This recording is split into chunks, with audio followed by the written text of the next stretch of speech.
ações e que pode favorecer, de repente, na questão da saúde pública, no que a gente chama de One Health, né, a saúde única, que a gente vai estar falando um pouquinho mais.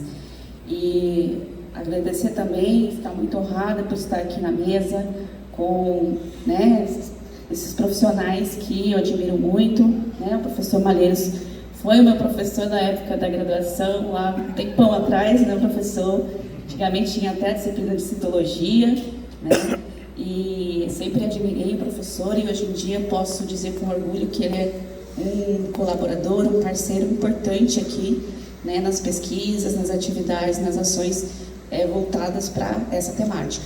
Né? O Sandro está aqui representando também a Secretaria de Saúde, vai falar um pouco da gestão, como é que é a questão do biólogo quando entra na gestão, o que ele pode estar fazendo. Então, esse papel aqui que a gente está mostrando para o biólogo o que você pode fazer, como é que você pode atuar, o que você pode contribuir nessa área. Tá? Então, eu vou mediar aqui e também ser palestrante, né? Então, eu vou iniciar a fala, né? Posteriormente, vou passar para o professor Malheiros e depois o Sandro vai fechar essa mesa com a questão das ações, da gestão. Então, a gente fecha essa mesa e depois passa para as perguntas, né? Só avisando também, pessoal da mesa, que a gente tem, né, uma pessoa aqui que vai estar mediando o tempo. Então, a gente tem um tempo lá específico. Então, vamos, né, tentar alcançar o tempo aí que foi estipulado, ok? Então, podem sentar.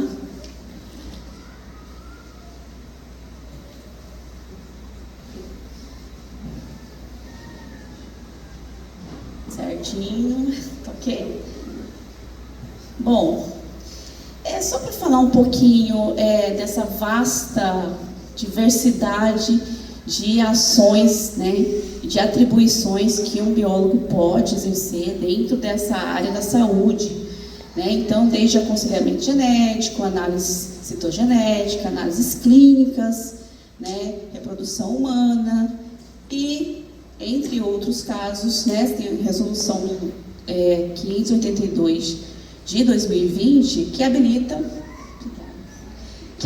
o biólogo a realizar, né, procedimentos estéticos. Né? O que eu quero focar aí? Na resolução 627, de 8 de setembro de 2022, que dispõe sobre a atuação do biólogo no controle de vetores, pragas e sinantrópicos. Né? Então, esse vai ser o foco da minha fala. E aí, por que pesquisar curicídios, né? Então, eu sou muito suspeita para falar disso, porque é o que eu amo fazer, falar, pesquisar. E falar disso aqui, para mim, é importantíssimo. Então, por que estudar esses mosquitos? Né? Aqui a gente tem um livro do Timothy Weingard, ele é um historiador, né?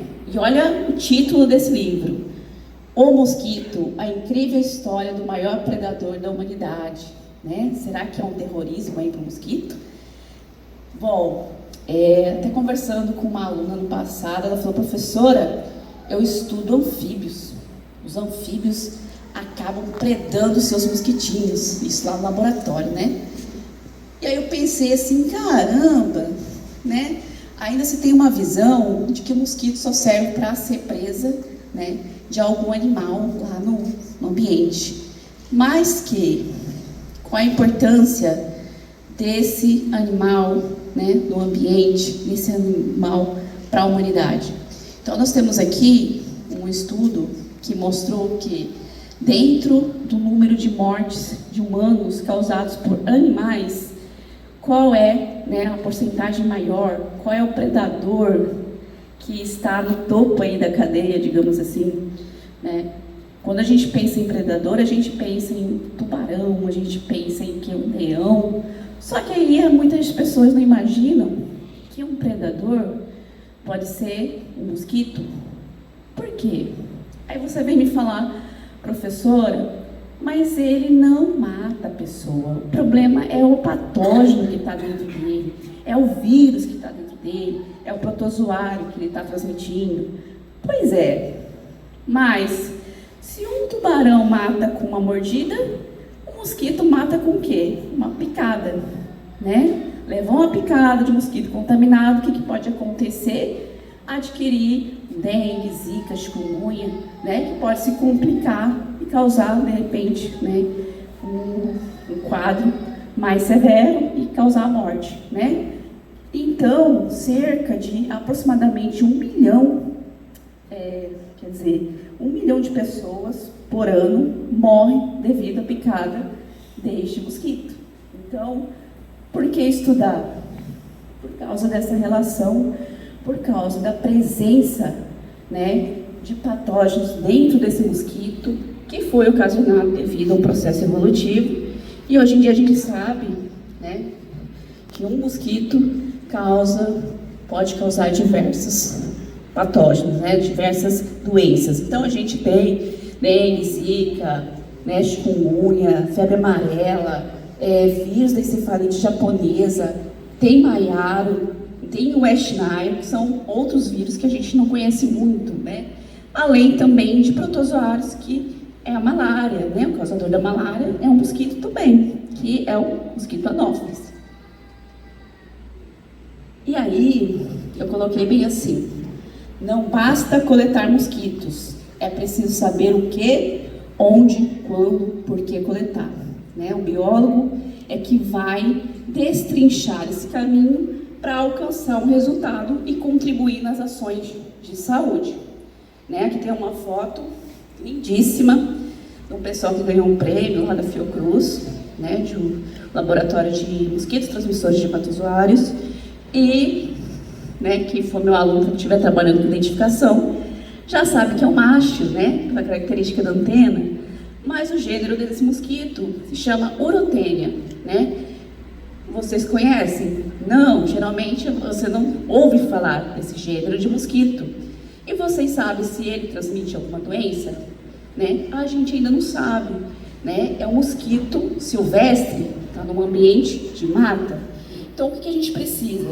Saber e conhecer a biologia desse mosquito para poder saber se ele pode, de repente, transmitir alguma doença.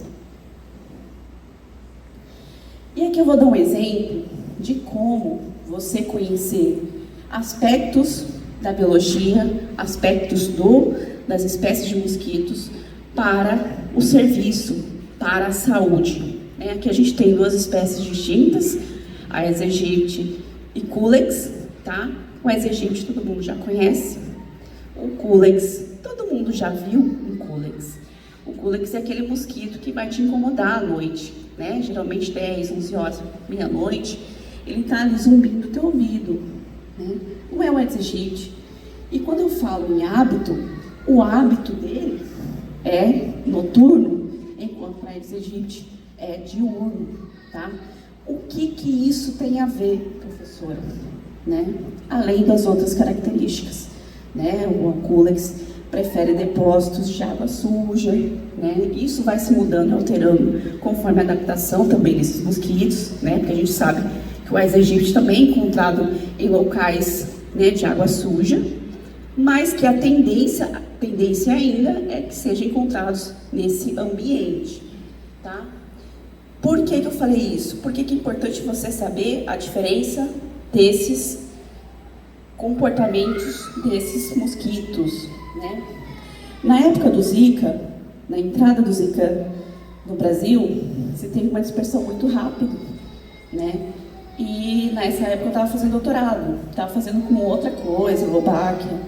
Mas quando entrou o vírus Zika, o que a gente, como um laboratório, precisou fazer? Uma corrida para publicar, uma corrida para saber quem era o principal vetor, se era só o Aedes aegypti ou se tinha outro mosquito responsável pela transmissão do Zika, porque ele dispersou rapidamente. Então, o que a gente fez é testar, fazer uma avaliação de competência vetorial. O que é a competência vetorial? É a gente alimentar o mosquito com sangue infectado com o vírus que já foi isolado. Então a gente fez isso, analisou, né, nesses trabalhos a gente faz a alimentação do mosquito, corta a cabeça, separa a cabeça do corpo, e também extrai a saliva do mosquito para saber se ele está transmitindo, se tem partículas virais naquela saliva. Então, a gente tem umas taxas através disso aí, taxa de infecção, taxa de disseminação, taxa de transmissão. E aí a gente pode perceber, nesse trabalho aqui, que foi de 2016, que no caso aqui do lado esquerdo, em AA, são as amostras de Aedes aegypti como controle, né, um controle positivo. E aqui como Culex, né, CX, todos os CX aqui do lado esquerdo, né, representando o Culex. Então a gente pode ver que tanto no índice na taxa de infecção, que é do corpo, que é do intestino, não deu quase nada de mosquito positivo, né? 1 ou 2 no máximo. Quando a gente olha para a taxa de transmissão, de disseminação, ou seja, na cabeça, será que naquela cabeça aquele mosquito chegou, aquele vírus? Então a gente vê que não, nenhum mosquito deu positivo. E na taxa de transmissão também, não deu na saliva do mosquito. Isso quer dizer o quê? Quer dizer que aquele mosquito daquela população, com aquele vírus Zika, ele não consegue transmitir, ele não é um vetor competente. Por que é importante, professor, saber isso? Porque quando o Culex, e como ele tem um hábito diferente, o que acontece? A estratégia de vigilância é diferente. Qual é a estratégia de vigilância hoje em dia? Trabalhar com o quê? Padrões, né, que são representados pelo Aedes aegypti, ou seja, padrões diurnos. Como é que eu vou controlar o mosquito noturno? Vou jogar um fumacê 10 horas da noite, meia-noite, né?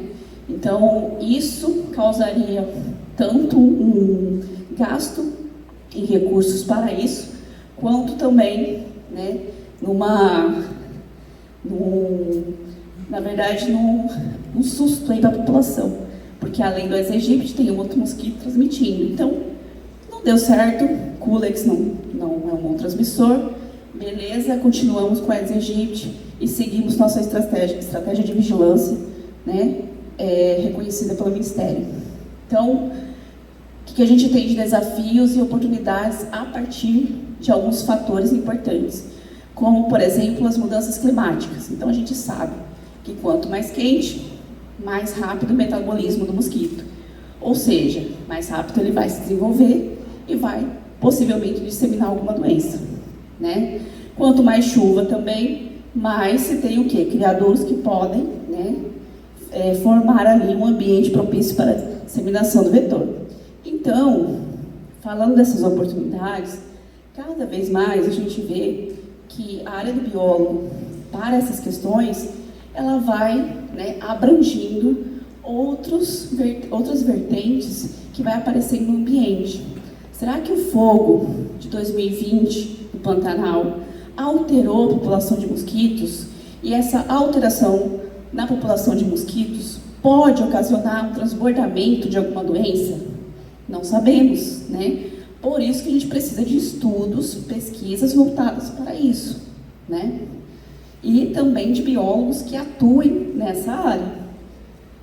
Inovações, né? Ou bioinovações. Não sei se vocês viram na semana passada, falou-se muito de Wolbachia e de uma fábrica, a maior fábrica do mundo de mosquitos, que são, né, que apresentam essa cepa que protege ele contra alguns vírus, né? Já se sabe que protege contra dengue, zika, chikungunya, maiara, febre amarela.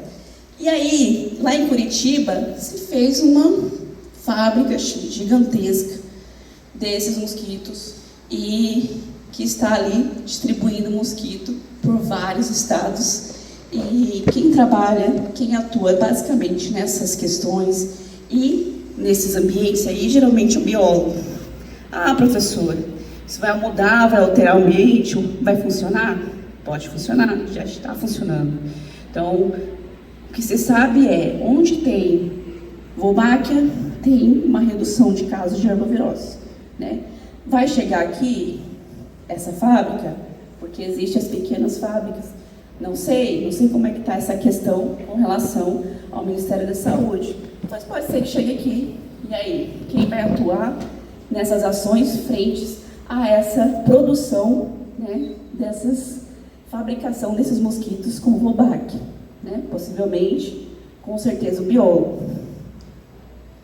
Eu vou me ater muito rapidamente sobre saúde única, que o professor vai falar mais sobre isso, mas saúde única é isso que a gente está buscando fazer cada vez mais, integrar outras vertentes dentro desse plano, não só de vetores, né?